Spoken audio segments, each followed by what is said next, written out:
Well, first of all, in 4 years, and I noticed I had no interest in doing so in 2020.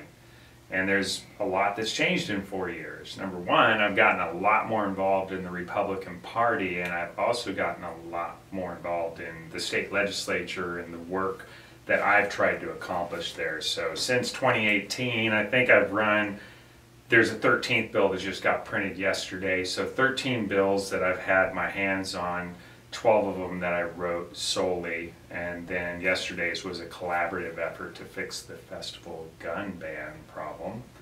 So as I've been involved, and also as I've been involved in the party, I've gotten since 2018, since I ran, I've had 7 changes adopted to the Republican Party platform at 2 different conventions. And then I joined the... 7? 7. Wow. Yeah, 7 changes. Because I'm one of those guys, if I'm going to get involved, I'm going to take advantage of what you can do when you do get involved. So that's one of the things that I've done.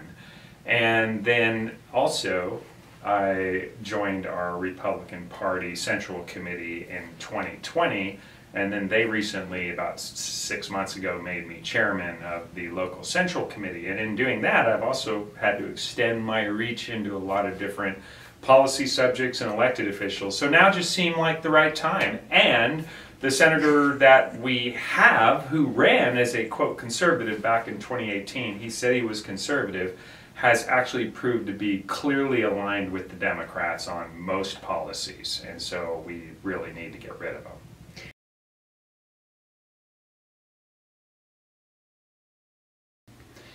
I am not running for the state senate to be an activist. So one thing that me being active, if you'll notice over the years, any subject I engage, I get active. Even before I was an abortion abolitionist activist, I also fought for the First Amendment rights of chaplains at the Bonner County Jail as early as 2008, when I filed suit against the Bonner County, when they decided that they were going to abridge the chaplain's rights to speak up freely when there was something going wrong at the jail.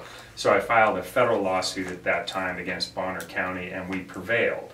So basically, any subject that I've always been captivated by usually has a foundation in the Constitution of the United States, and then I've always been willing to go to bat for the rights encoded in the United States Constitution.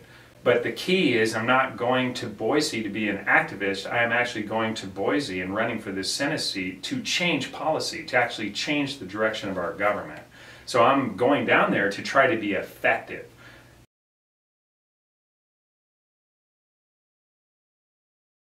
You are definitely making a lot of progress on the topics that interest you. Mm-hmm. Very important to the people up here. But you are making a lot of progress, and that tells us a lot, because your opponent doesn't seem to be making progress on anything. Well, I think he's making regress. Is that the proper term? He's going along with the Democrats on most things. An example yesterday is the Senate just passed a bill that was Melissa Wintrow's bill. She was a Democrat. She tried it last year. It failed in the Senate. It passed the Senate yesterday. It is a form of Obamacare. It requires private insurance companies to provide 6 months of birth control to their policyholders. That would become a requirement, a mandate by the Idaho state government.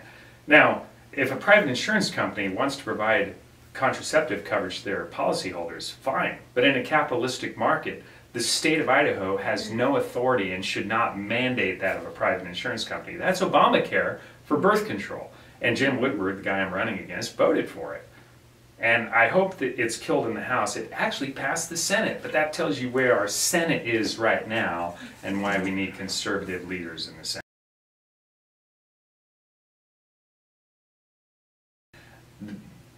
Let's see, the most notable, because we were actually successful, and when you talk about tyranny, it was shocking to me in April of 2020 when the governor of Idaho, Brad Little, decided that he was going to actually make it a crime to go to church. It shocks me that a governor in Idaho would think that's a good idea, regardless of what the circumstances seem to be on the ground with an expected, quote, pandemic. But he did.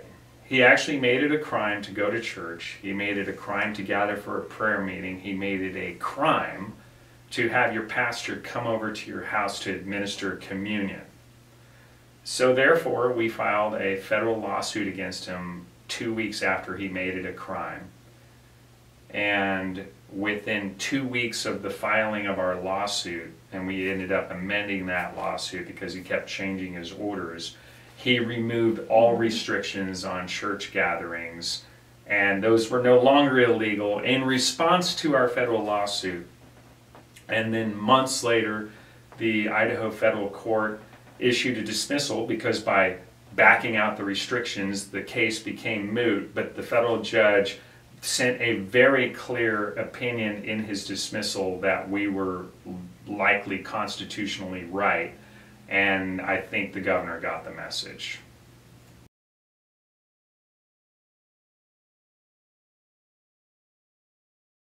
The main topic I would like to cover is that if people want constitutionally limited government, and they care about actual conservatism and they care about the Idaho and federal constitutions, then they need to be educated voters.